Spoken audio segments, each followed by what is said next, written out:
Existen materiales que bajo ciertas condiciones pierden toda resistencia al paso de corrientes. O sea, tienen la resistencia igual a cero. Estos son llamados superconductores.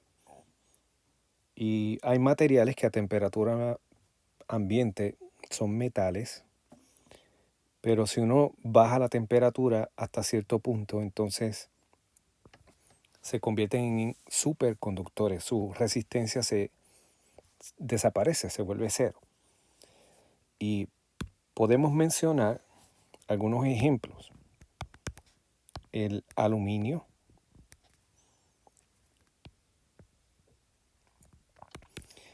el mercurio, el niobio, que son metales a temperatura ambiente, pues tienen su resistencia, pero cuando se baja su temperatura, entonces se vuelven superconductores. Ahora bien, vamos a definir lo que es la temperatura crítica.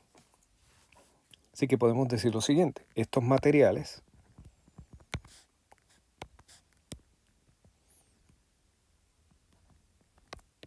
se vuelven superconductores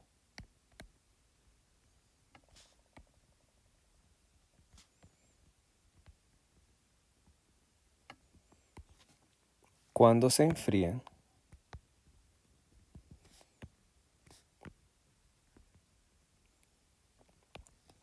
por debajo de cierta temperatura.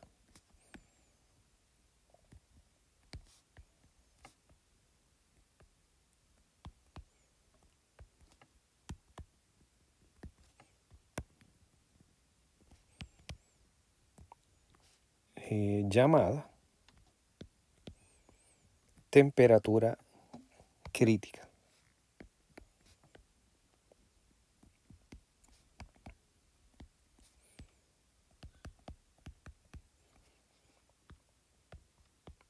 Y le vamos a llamar T sub C a esa temperatura. De tal modo que si la temperatura es mayor que esa temperatura crítica, entonces el material se comporta en una fase normal, ¿verdad? Mostrando su resistividad y una resistencia. Pero si la temperatura es menor o igual a esa temperatura crítica, entonces entra en lo que conocemos como una fase superconductora.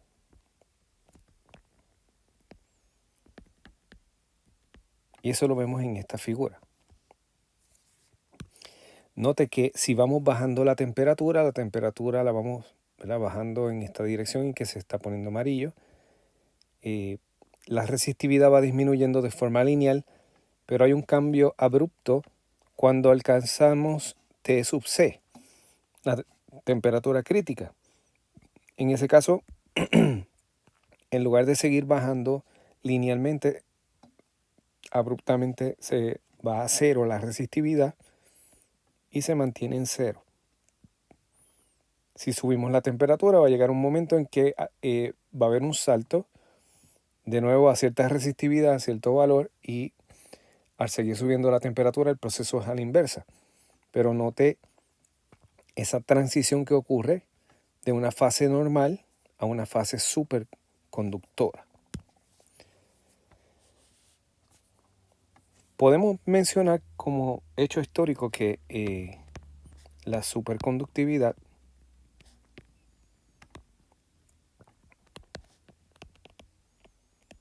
se descubrió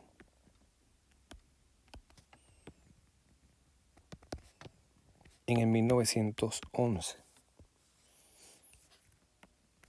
por Kamerlingh Onnes, que estuvo estudiando el metal mercurio. Incluimos además una tabla donde hay ciertos materiales que mencionamos: aluminio,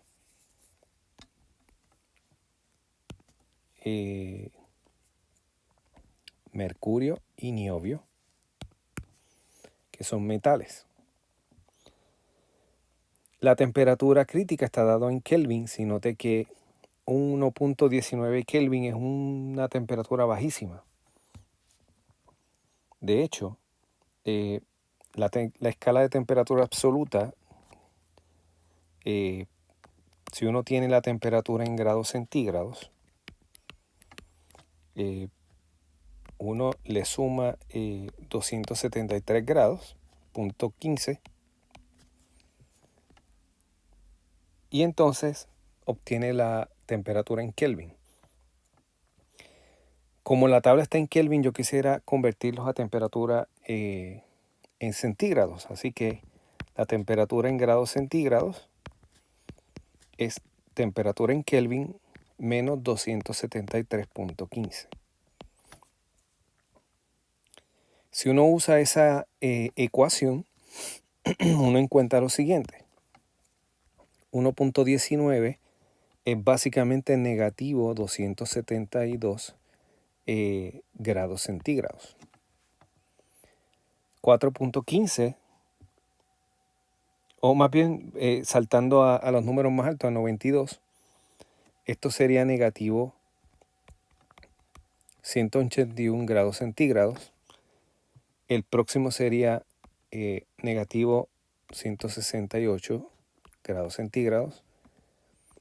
Y el último de esta tabla sería negativo 139 grados centígrados. Hubo un salto cuando se descubrieron estos materiales, que son cerámicas, pero que de temperaturas que era de 9.4 Kelvin y cercanas, se saltó a 92 Kelvin, que básicamente está por encima de la temperatura de ebullición del nitrógeno líquido. Y en su momento esto fue un avance bien grande, pero como usted puede notar aquí, las temperaturas todavía son demasiado bajas. El récord para la temperatura crítica, el más alto, estamos hablando de el año 2020, lo tiene el hidrato de lantano, o sea que se escribe como LaH10. A esto se le llama el hidrato de lantano. Y su temperatura de transición, su temperatura crítica, es del orden de 250 Kelvin.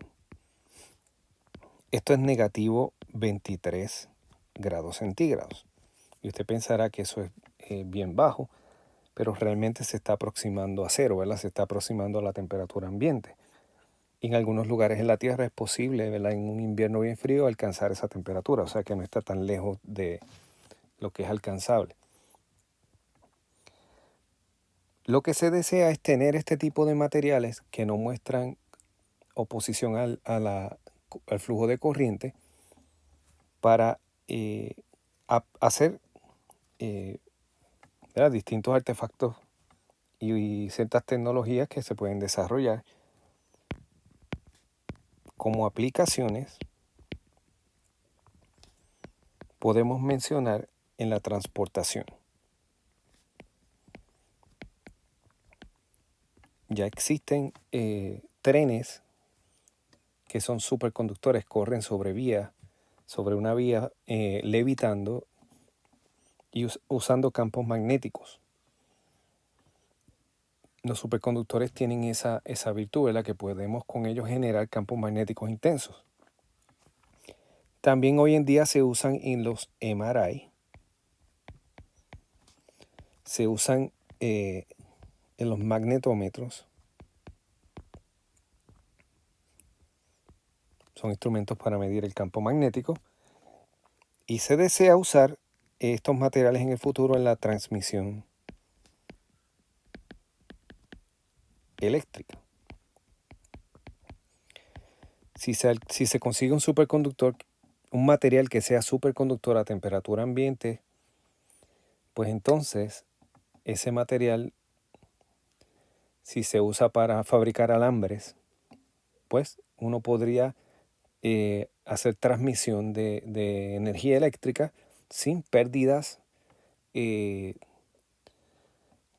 ¿verdad? Como en calor y otras cosas, y eso implica una eficiencia mucho, mucho más alta de la que tenemos hoy en día. Así que estos materiales, ¿verdad? Son raros, no hay muchos materiales que sean de este tipo, y hoy en día lo que se desea es alcanzar eh, altas temperaturas, que los materiales se mantengan siendo superconductores a temperatura ambiente e inclusive hasta más altos.